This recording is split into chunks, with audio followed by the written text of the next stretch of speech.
definitely he's the centerpiece. He's the centerpiece, but that first round draft pick, man, that's a big deal for them. I think that's going to change a lot of things for them. Yeah, we'll get into those draft picks in a little while here. The second thing that happened was the Minnesota Timberwolves traded forward center Julius Randle and the 28th overall pick in the draft to Brooklyn Nets in a part of a 3-team deal that involved the Chicago Bulls. And Chicago acquired center Nick Claxton while sending a 33rd overall pick to the Wolves. Poor Randall. I don't even know what to say about that whole thing. That dude is. I think he'd be pretty pissed about that whole situation.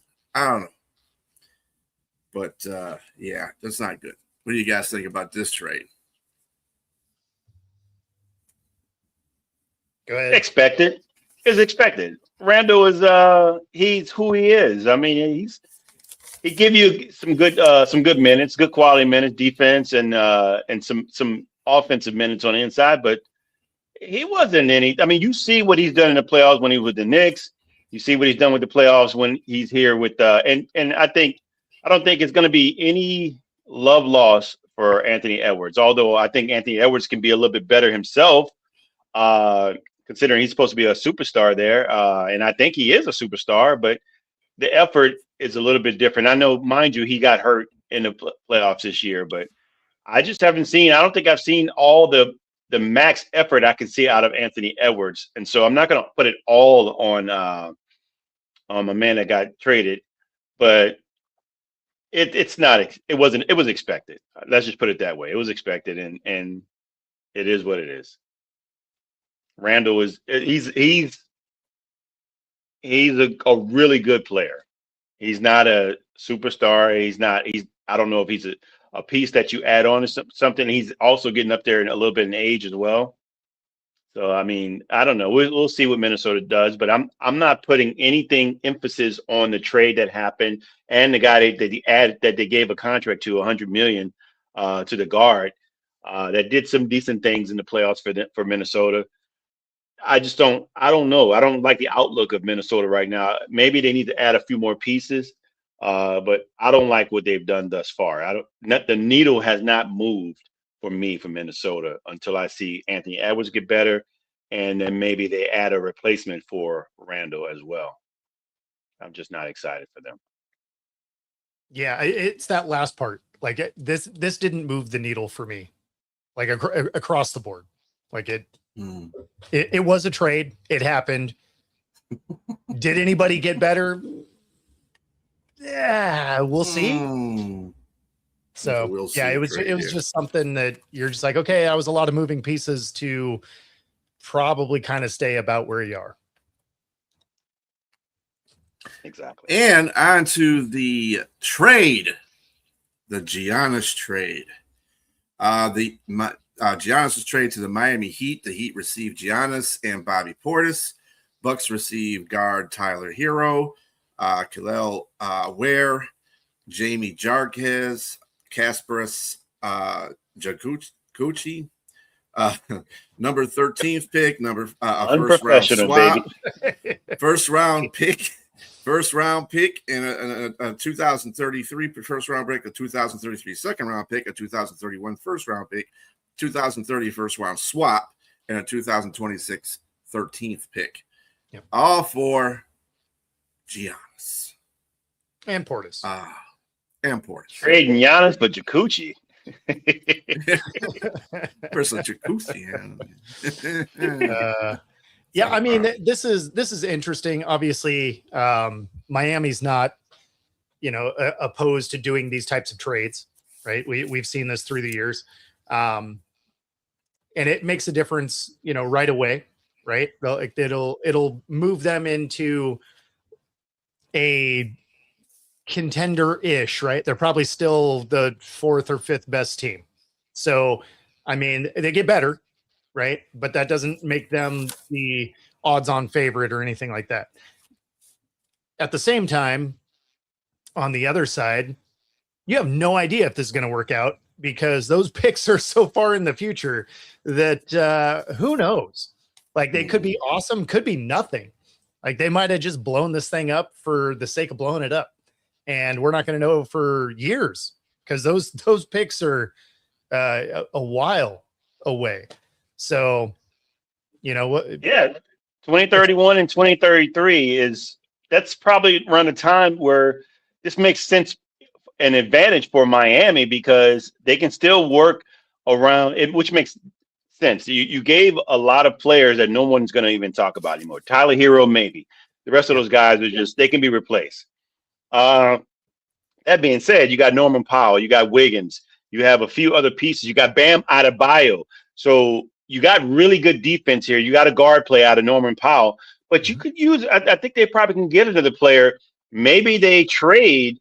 I heard this on Speakeasy with Acho and Shady McCoy on their podcast that they had came up with a good idea, but maybe they're not done. Maybe they trade Bam Adebayo to Boston and acquire JB, you know, and have a shooting guard there to go along with Giannis Antetokounmpo, and that makes things a lot better because you have two MVP caliber players there to be able to build around and put some ancillary players there that you don't really, that you can just put other players there. You keep Wiggins. I like Wiggins. I like Powell.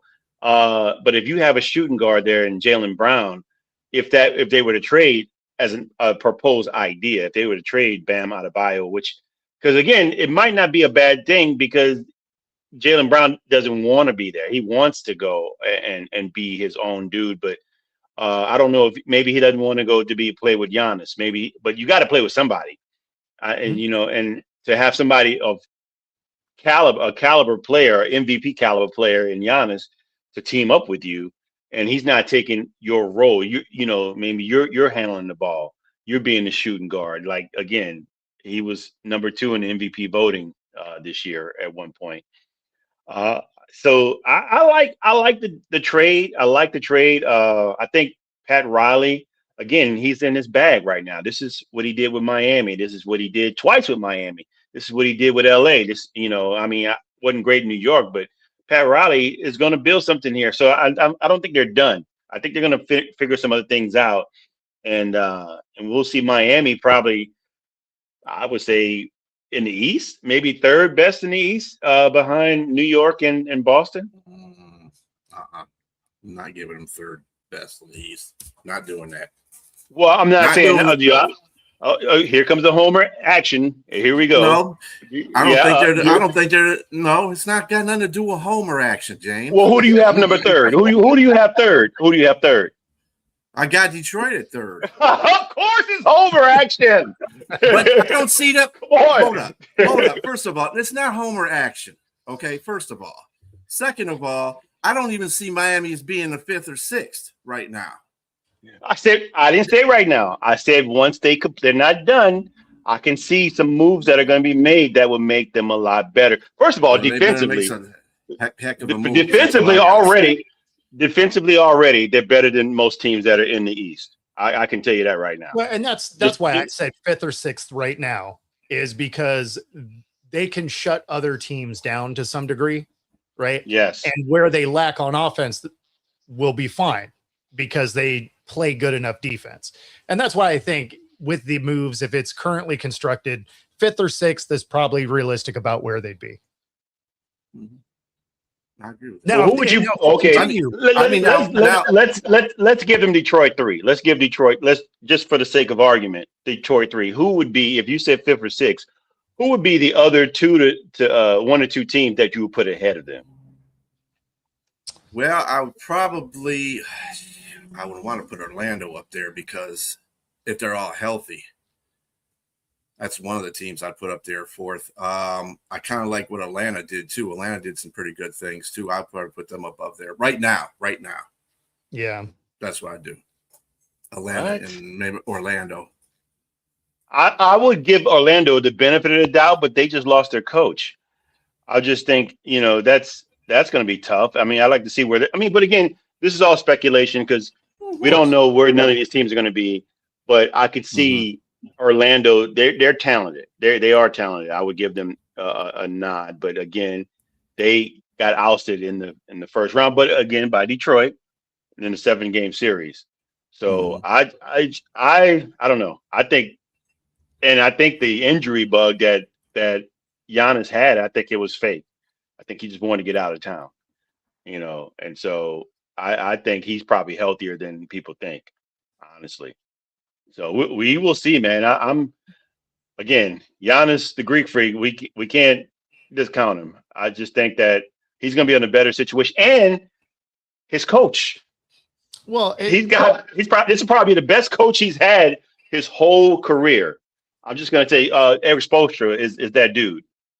So that matters as well. So and they've been to 2 finals post LeBron James year. So I mean, it just again, he's in a good situation, and you got the management there with Pat Riley. It's hard for me to not to think that they're going to be the 5th or 6th best team with those things in place. And again, I don't think they're done. I think they're going to do more things before the season hits.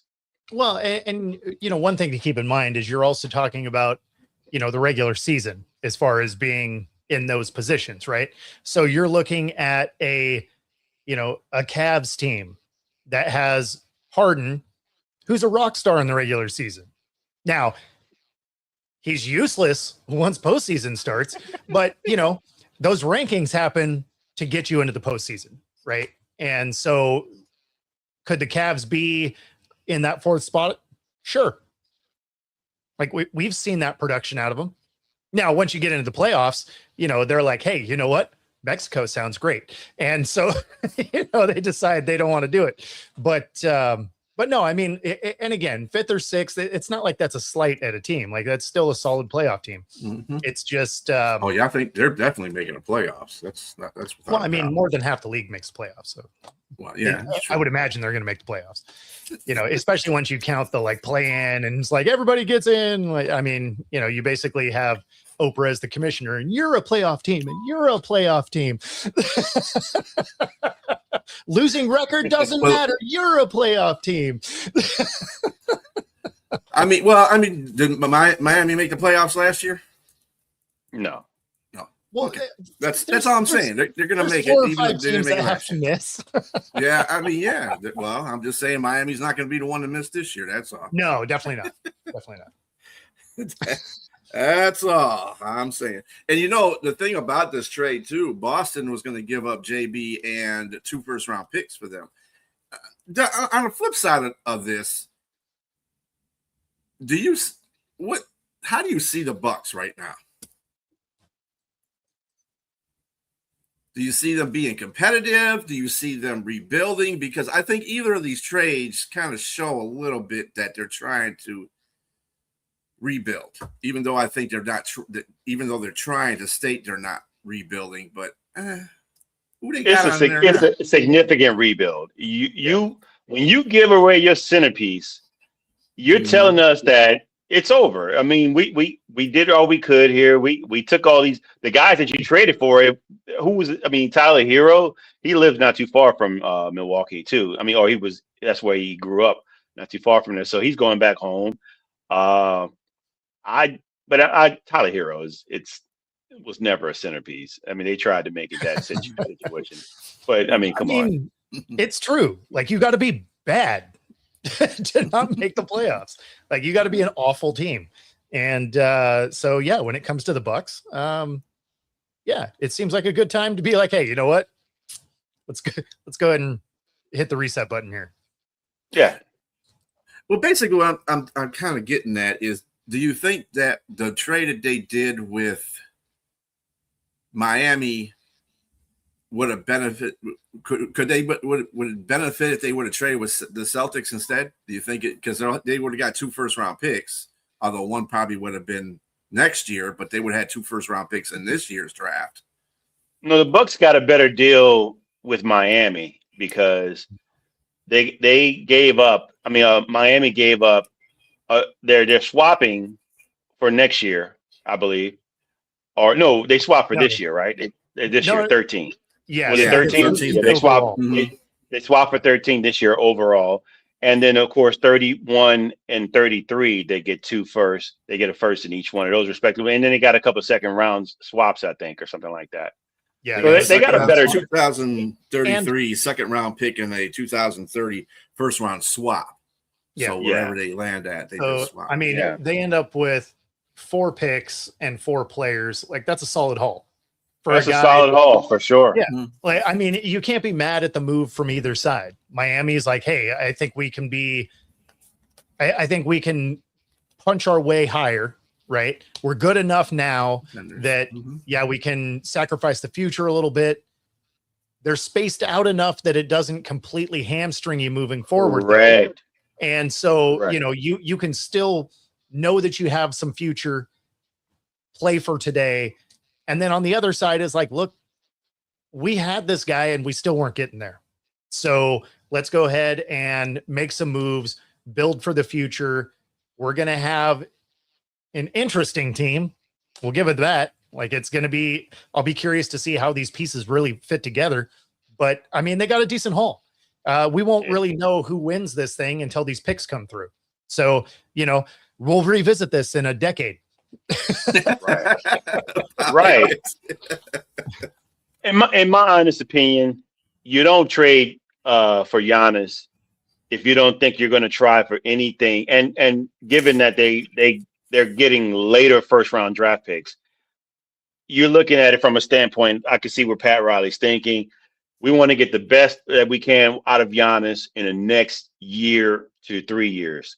What we're going to do in the next year to 3 years, while he still has excellent prime years of playing Greek Freak, we're going to build around him. So that's what tells me that this season they're not finished. They're still going to get. I mean, even though they're, I think they were in the apron in regards to their payroll, but I mean, I think they're still going to do some. They're going to make more trades, and don't be surprised if Bam is probably not on that list. He may end up, because I mean, when you think about it, they're virtually the same player. I mean, so playing on the court at the same time. But Bam can play just like Giannis. He can play all 5. He can defensively. He can play against all 5 positions. And so I don't know. Maybe they keep them both, but I wouldn't be surprised if they trade him for like a Jaylen Brown out of Boston with maybe another draft pick or something like that. Just so that, because Boston wants to move on from him too, because he's not happy. He's not happy there. Yeah. Well, I mean, would you be happy when you are in the conversation of every trade rumor? Right. No, for sure. You're right. They were going to trade him, but I mean, look what they tried to trade him for. But I mean, even before that, I think the situation was like, okay, when your guy went down with Jason Tatum, look what I did. Look, I put us afloat and I kept us in second overall in the East. And I was in the MVP conversation, so I'm not trying to live in anybody else's shadow anymore. This is who I am. I want my own team. No, he liked being the number one. And the thing is if he wants out, the league is so player ran that you could have a 5-year contract, supermax, and force your way off a team somehow. Like, it's just that's just the way the league is. So if he wants to get out, like he'll be able to get out. And it's crazy, like you said, $300 million, and you're not happy. Yeah, well, and then on the team side, you never get anything for him, right? Like that's the worst part, is the team ends up getting the shaft for it.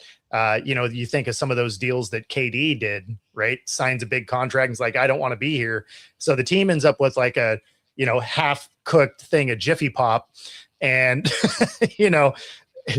and then the player gets to do whatever they want. Like the league is very weird in that way. With no salt, no butter. Yep. Right. Yep. That's a choker there, buddy. The Timberwolves and no water. Also, right. Exactly. Not even a sip. The Timberwolves re-sign Ayo Dosunmu to a 5-year, $112 million contract. I think this is what they wanted to do when they were getting rid of Randall and all that. I think they wanted to create cap space for him, right? So he can remain with Minnesota. Other two notes about the NBA: the Trailblazers hire former Minnesota Timberwolves assistant Micah Nori, and of course, Dusty Mays leaves Michigan Wolverines in a national championship to become Dallas Mavericks head coach. I'm kind of interested in that one. What do you guys think about him going? You know, we kind of see that college coaches don't really do so well in the NBA. Do you think it'll be any different with Dusty? I don't know if he pulled a Larry Brown. First, only coach to win in the college, championship and NBA championship. I mean, who knows? It's hard to say. Some coaches understand. Look at Nick Saban. He went to Miami. It was totally different. I mean, he won a championship at LSU, went to Miami, and did okay, but it wasn't great. It wasn't what it was different. I mean, he wasn't able to. You're coaching grown men that you can't really keep in check versus how you do in college. And even though that's changed now because they're all getting paid, but Sure. but I don't know. Maybe he does make a transition. It's just history has shown otherwise. It doesn't pan out usually. I mean, Rick Pitino had some success when he was in Boston, right? I think it was okay, but again, Meh. it's just the outlier was Larry Brown to be successful. So other than that, Yeah, I I just mean, don't. I you don't know. can you can be successful. I mean, I don't know if you're going to be successful with the Mavs, but Maybe. I mean, maybe. Cooper's somebody to build around, and Oh, he is. who else did they add to the team? It's somebody there. I mean, I know Yes. Kyrie, but you can never count on him to Oh, be yeah. healthy. I mean, You can so count on him for about 15 games, yes, not in a row. Oh, yes, and he's still going to get paid, guaranteed money. Yep. It's crazy. and speaking of adding players, we had the first round of the NBA draft last night. I think this was pretty a deep draft. Well, at least for the first round. I like some of the picks. Some of these teams did, like OKC. They said, you know what? They kind of pushed the panic alert. I mean, I kind of see where people say they kind of pushed the panic alert by getting a Daymara, but he is 7'3" and he's 260 pounds. Unless he might not challenge the human cheat Wemby? code yet. Yeah, but he can get around to that because he's got the length, he's got the weight. And yet, I like that pick. And yet, in today's NBA, he's probably shooting beyond the arc and never gets a rebound. And of course, that San Antonio. Speaking of San Antonio, they did a very good job in getting a defensive player to help out Wemby in Jaden Acquaintance. That was pretty good. He's got length too. He's got pretty good length. No, they're not asking him to go out there and score in bunches. He's kind of got the same kind of op as Wemby does right now, where he scores by the bucket and he protects the paint. So he's of course going to be somebody they're going to work on to get their shooting better. Was there anything that you saw that popped in this draft, or what a team made a good move on? Myself, again for the Wizards, AJ Debanza is hard to really argue that pick. I just think there's going to be magic with Trae Young, and they're going to probably surprise and maybe obviously put themselves probably in the play-in. I mean, because again, I'm not giving no playoff. I'm not making them a playoff team, but I think they're going to make some noise. They're going to win some games, and I like to see who else they put around those two players. But man, you can't go wrong with this. The Darren Peterson to the Jazz. That's going to be a really good pick for them. But man, they need the Jazz are just horrible right now. Hopefully that just makes them a transition to put them on the upside as well. And Cameron Boozer to the Grizzlies. That's going to be good for them too. I just don't know what they're going to do with Ja Morant. So I don't know. I hopefully he gets traded, and if you want to come down to New Orleans, there were some rumors that he's possibly coming to New Orleans. I don't know. I would like that headache. I would like the headache. That he and Zion are good friends, and so maybe they'll both get on there and shoot guns in New Orleans and eat a whole bunch of gumbos. I don't know. We'll see. Yeah. No, I was with you. I was thinking the Darren Peterson was a good pickup, and now they just need 11 other guys. And so, I mean, they had a really good draft pick last year. I mean, last season. Yeah. I hope that they're just building for the future. It looks like I mean, you have to be building for the future if you're in the top 2 to 3 picks in the lottery every year. So, Yeah. I mean, hopefully things start to pan out for Utah. Also, one guy I really thought was great in the tournament was number 7 Darius Cuff out of Arkansas. He's with Sacramento. Again, these teams, man, it's still like, wow. I don't know what he's going to do for them, but I mean, he's going to be fun to watch. He's a great player, I think, and that's one of the players I like to see play. But I just don't know if that he's going to move the needle for Sacramento, other than in the West Selling tickets. So, yeah, that's about it. Yeah, he'll sell tickets for sure. Yeah. Well, we also had a moment here in watching the NBA draft. I saw a lot of players really get emotional in some of the cases, not besides forward Kareem Lopez, first Mexican-born player, first-round pick. Eduardo Najera was the only other Mexican-born player in the NBA draft. So, this is, significant for, Mexican players. He played in New Zealand as a pro. And I think and he's on Memphis as well, because that was a trade between them and the Pistons.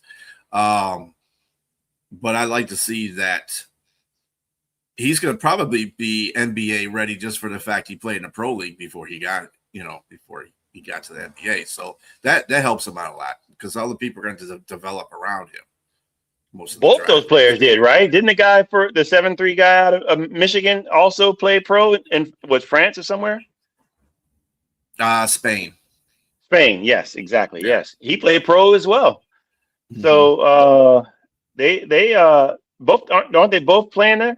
Wait, where is he playing? No, Mara's playing in OKC and OKC, yeah, that's right. And Lopez is playing in Memphis. Yeah, so both guys had pro experience internationally. Wow. Yeah, so a lot of good international players. It was kind of funny to see. Now you can use my homer thing here. Three Michigan players going 9th, 11th, and 12th, like that. And Dusty. It was funny because I heard that there was a rumor that Yaxel wanted to go to Dallas to play with Dusty. And so who does Dusty get the first? He gets Montez first, Johnson. I'm like, out of all the 3 players, he was the lowest ranked of the 3 Michigan players. But he's also, the people don't realize he's the most athletic of the 3. Now, he might not be the most skilled person of the 3, but he is the most athletic of the 3.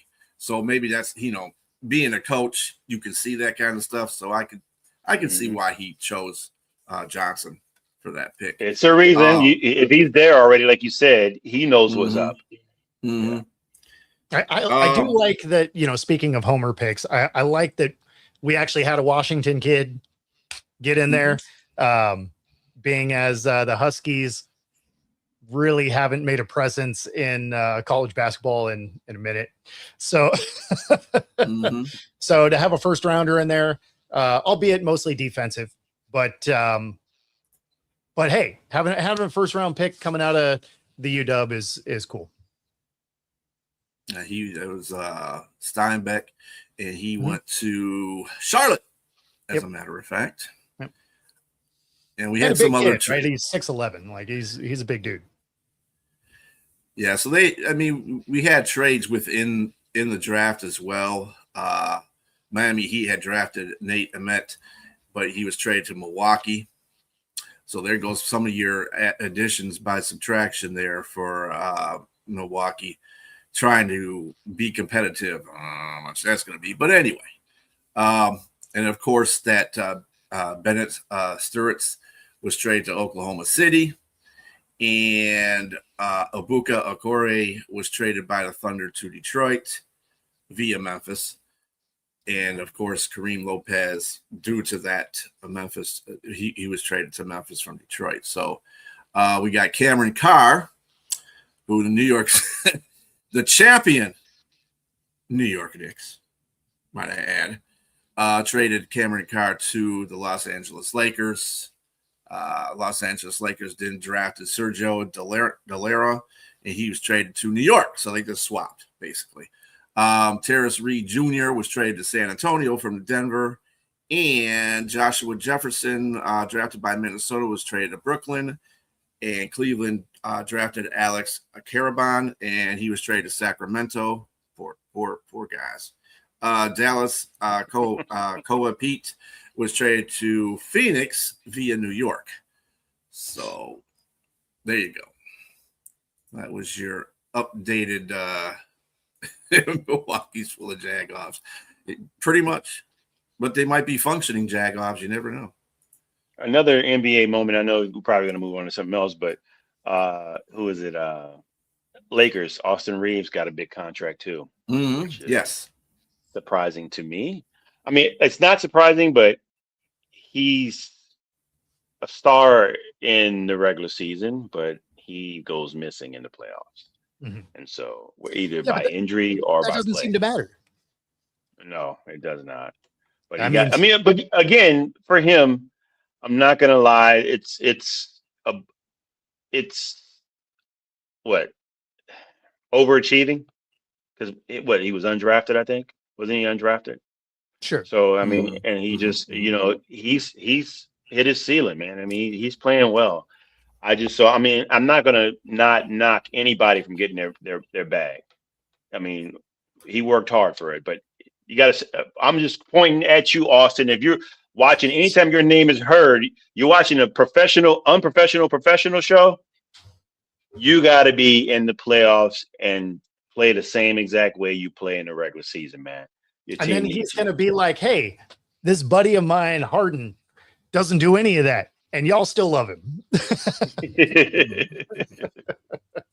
Well, you can add Jalen Duren to that too. So good regular season guy, and just in the playoffs. So yeah, don't know what's going on. There's no excuse for Jalen Duren. He's too big for that. Yeah, he's such a. I agree with you. I don't know what the Pistons are going to go on. Do you see any more? Do you see any trades? Who do you see being traded to? I mean, I know that you said, James, that Bam could go to Milwaukee because he's being traded for that same. He could be traded for the same guy that they had before. Anybody else have anything that wouldn't surprise them if there was a trade? Jared Allen and something for LeBron to the Cavs. I could see that. Because the Lakers have really liked Jared Allen, and so I think they want to move on from the LeBron era, right? So I think it would be something like that. And that would give them defense too, because they definitely don't have any of that. Jared Allen's a great defender. Yeah. I mean, Luka, you know what you're going to get with him. He's not going to get you any defense whatsoever. Austin Reeves not going to get you any defense whatsoever. I kind of feel that LeBron's holding the cards in this situation, so it's really his way to where he wants to go, not the other way around. I don't think the Lakers got him under the bus like that. Well, he's not. He's not under contract though, right? He's not under contract. No, it would probably be like a sign and trade kind of thing. Where the Lakers are like, "Hey, we're going to give you some money, right? Because we know we have takers, and so we're going to make it so that you probably get the most lucrative offer, and then trade you to." Realistically, the Cavs are probably the only team that would really stand a chance in that trade. So if they could end up with a guy like Allen that they do like. The Cavs could benefit from, LeBron. Yeah, I mean, he's still a solid player, right? He's not the world beater that he once was, but he's a solid player. So I think that trade could work. I don't know if it happens, and maybe he just decides to go somewhere on his own. Who knows, right? Like it. But does it? I was about to say. Anything can happen with LeBron. I was about to say, does it work though? If some LeBron and his camp, Rich Paul, they're prioritizing the max still. I mean, when I say max, meaning for the season, for one single 1 season, year. but still the max, 50, which is 57 or so million. Does that work for them? I mean, because you still got to pay him that money. That's what he wants. Well, and that's the thing, right? Like that's something that the Cavs could do because they have the space for something like that. And if they were going to make one last push, you add LeBron, you have Harden, like you got a bunch of older stars. So are you going to make one last push to make this thing happen before this whole thing falls apart? That would be an effective way to do it. So the Lakers sign you to that 1 year max. They get a decent trade piece for it. The Cavs get to go ahead and try and do something. And, who knows? Maybe they get LeBron in a pick. Like, who knows exactly what that looks like.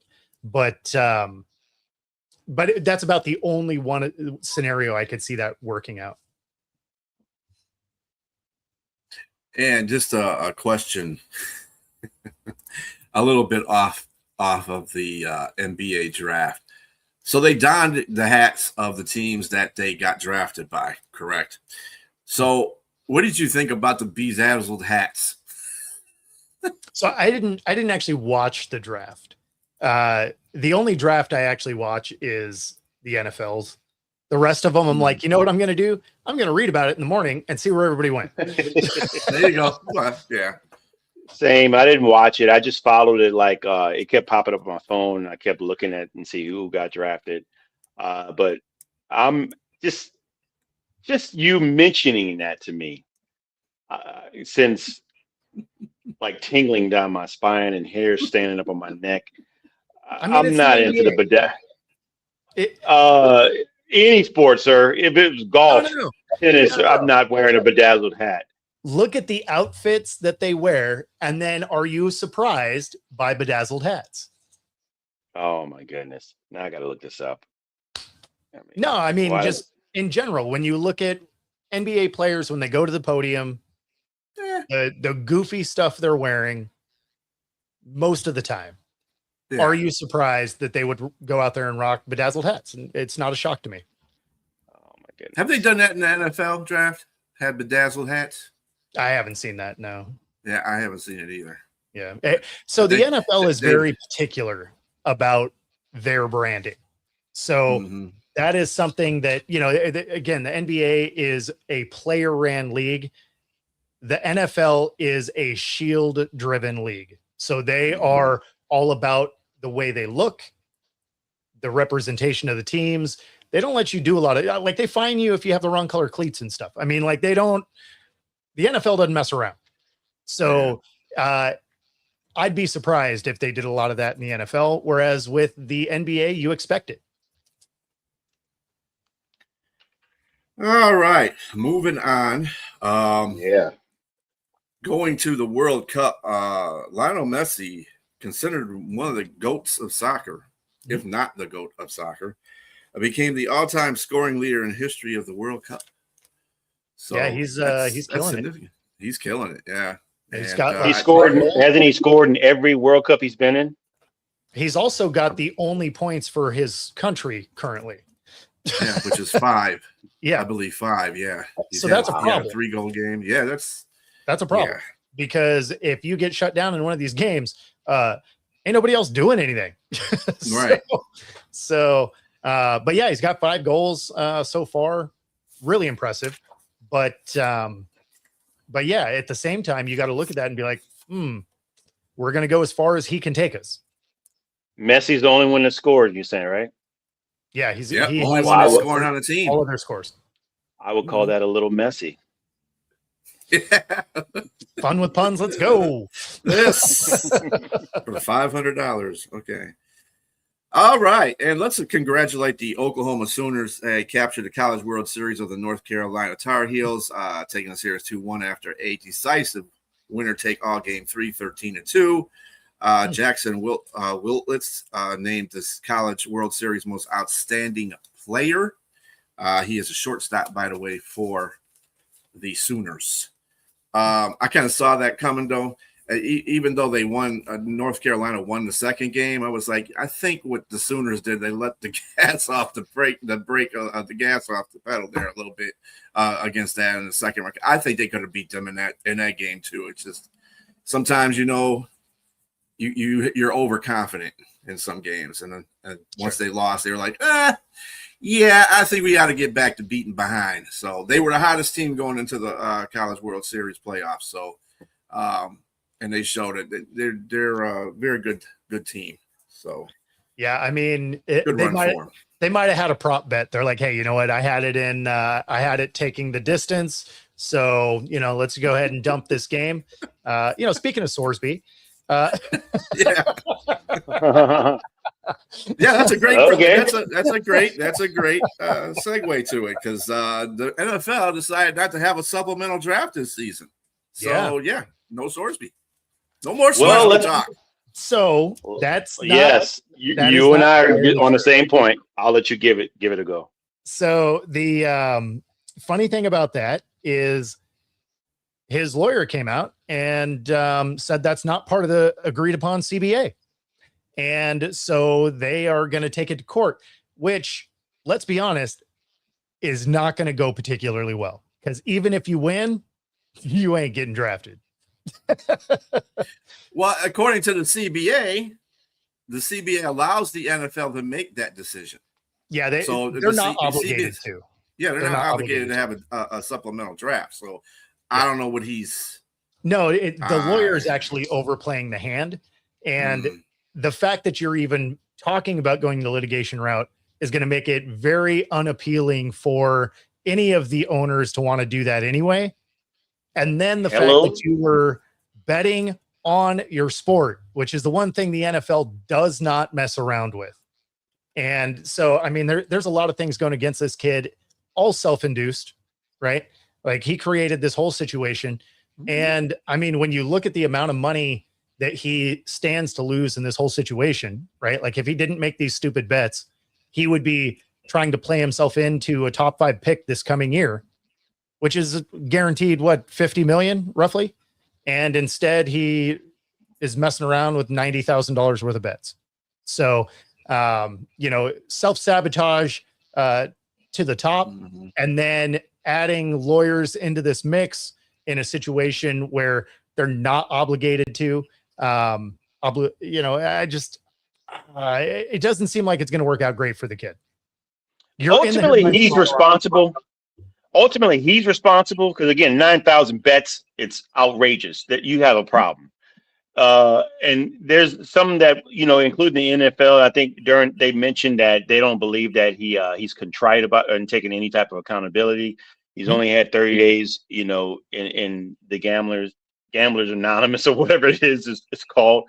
But even though, like you mentioned with the CBA, I don't think there's no rules that they indicate that they really should be restricting him from being drafted. So, but in this situation, he's put himself in a rock and a hard place. I mean, ultimately, he's got to take responsibility, but at the same time, sports too have to take a responsibility. They're colluding, not colluding, but they put their hands in gambling, and now you have all this stuff going on, and it's a lot easier to be tempted to do those types of things. And if you have someone that has a problem, the thing is, though, is they don't make it so you can't bet. They make it so you can't bet on your own sport.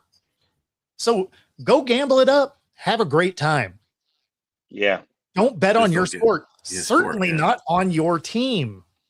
Like that's where you get crushed in this deal. If he had 9,000 bets and none of them were on football, and then sure, they could overlook all of those things, right? Even if it was done in a way that maybe it was in a state that you weren't allowed to, or they could overlook those types of things. The leagues don't actually care about any of that. soon as you start to doubt the integrity of their sport on the field, that's where they shut it down. You can be an absolute monster in every other facet of life. If you start to damage the crest that they have representing their sport, that's where you're done. So this gives me a little bit of Pete Rose. I mean, not saying that he's in the professional sport already, but he's trying to get there. But again, like you mentioned, betting on your own team. He may not ever play NFL at all. Well, that's my point.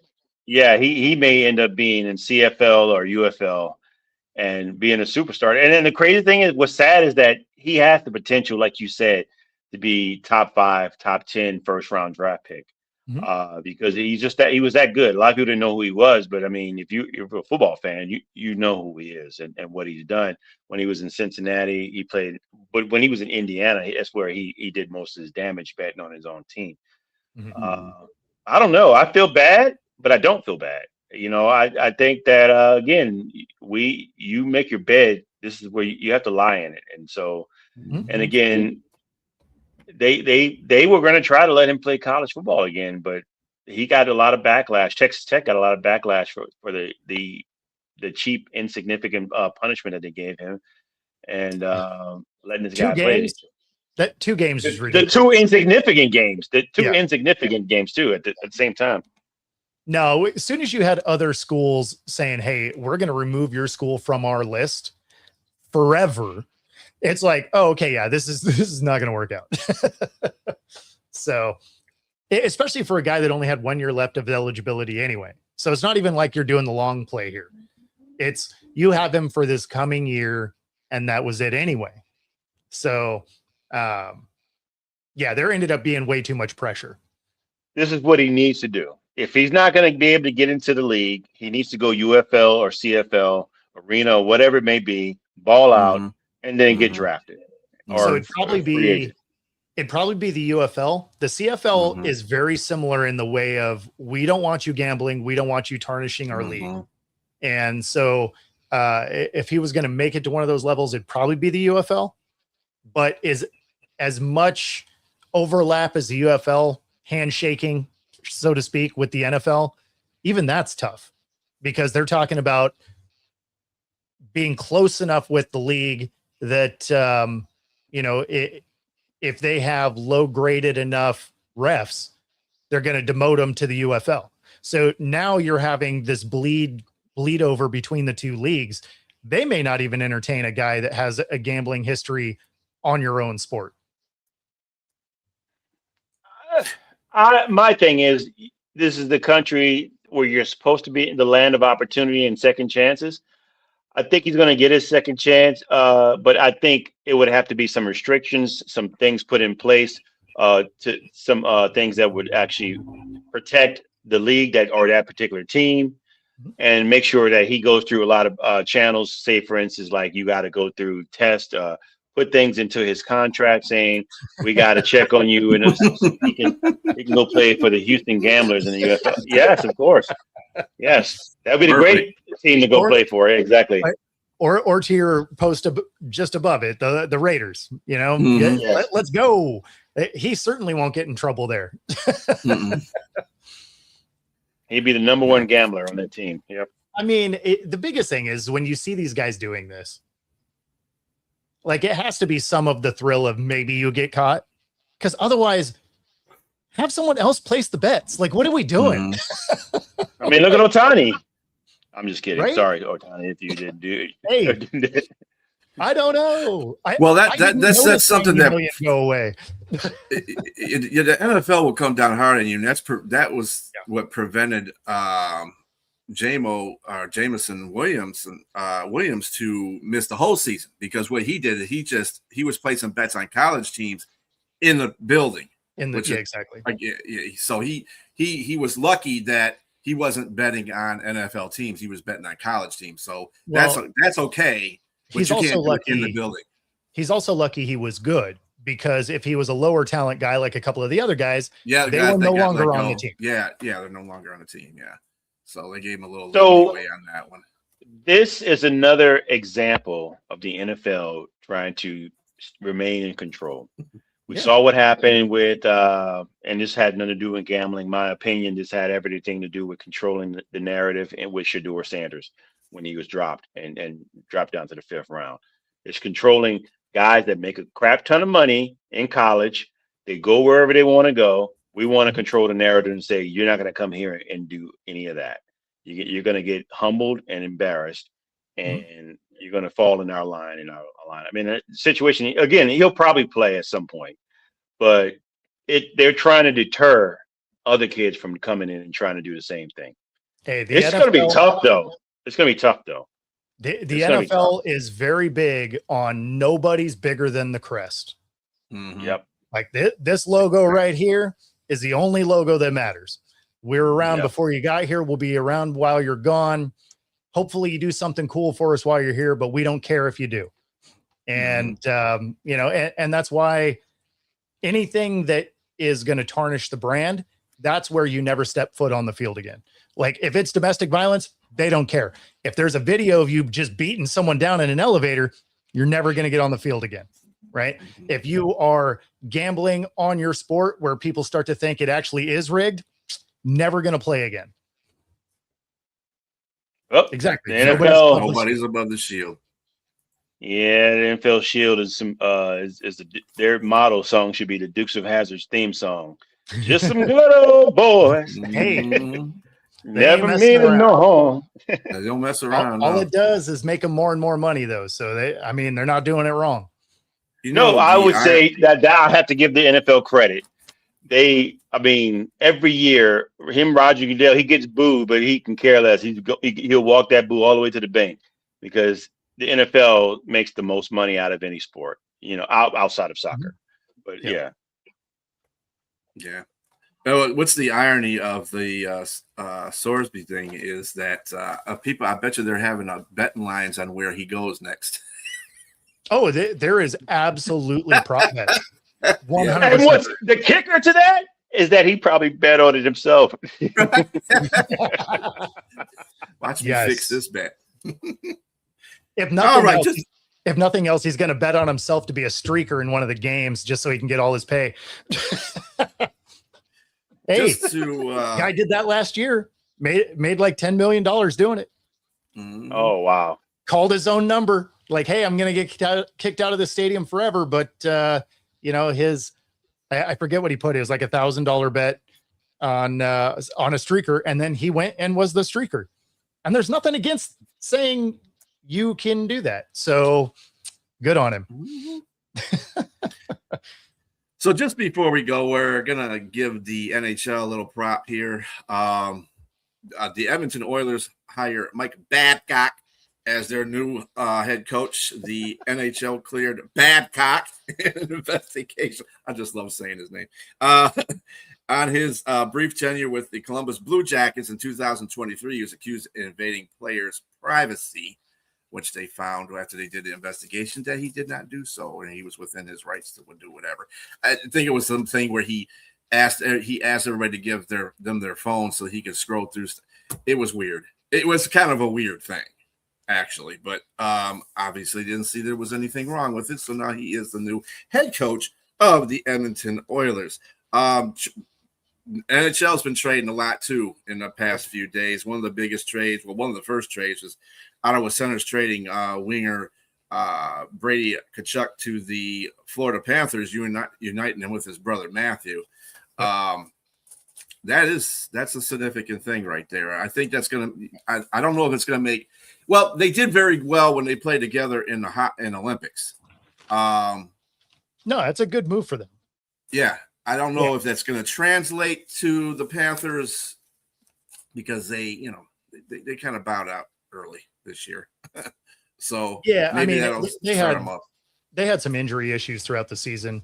Mm-hmm. So the Kraken was actually a benefit of that move as well. For them to be able to get the draft capital to make that happen, they had to get some of it, and they got that from Seattle, where we went and got Mackie Smortskovich, and they got a 26 first and a 27 second from the Kraken. For the Kraken, that's awesome though, because they ended up with a guy that has a lot of speed and shoots. And shooting was a very real issue for the Kraken this year. Defense was great. We had a really hard time finding the back of the net. And, it wasn't just ill-advised shots. It was just we didn't uncork a shot. So for them to go get a guy that has a lot of speed, likes to shoot, that was a great pickup for them. And then they did finally re-sign Bobby McMahon, who, once the trade deadline came through, played great for the Kraken. So the Kraken come into this coming season with 2 shooters, which is 2 more shooters than they had last year. So it should make an impact for this team. Yeah. Also, in NHL news, they are talking about expansion again, and where they want to expand is in Texas. Either Austin or Houston are 2 of the cities that they want to put a hockey team in. So that will be interesting. Mm-hmm. Yeah, it'd be I think it's gonna be Houston too, to tell you the truth. I don't see Austin. Although Austin did have a semi-pro hockey team, which was the Iced Owls or Bats. My bad, Iced Bats. All right. But there was a name for the Bats. I forgot a Spanish name for the Bats because they all hang under this bridge in Austin. I don't know what it is, but I thought that would have been a better name for them if that was the case. But anyway, that's just me. So speaking of expansion, the season's longer this year for the NHL. It is 84 games now. Okay. So instead of 82.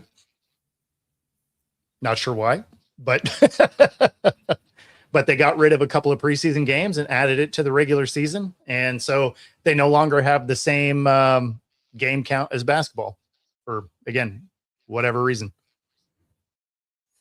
Well, that's good if you're a hockey fan, and if you don't like hockey, well, you don't really care anyway.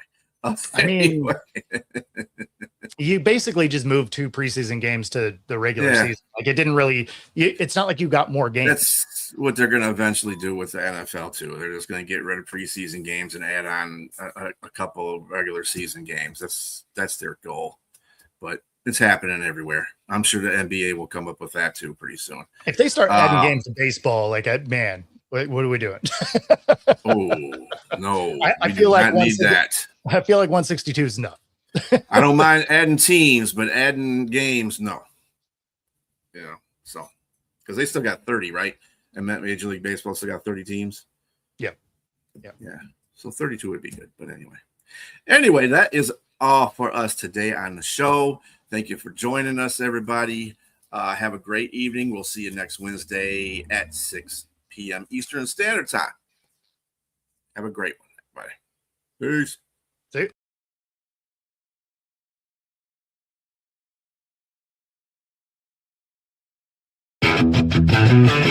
you.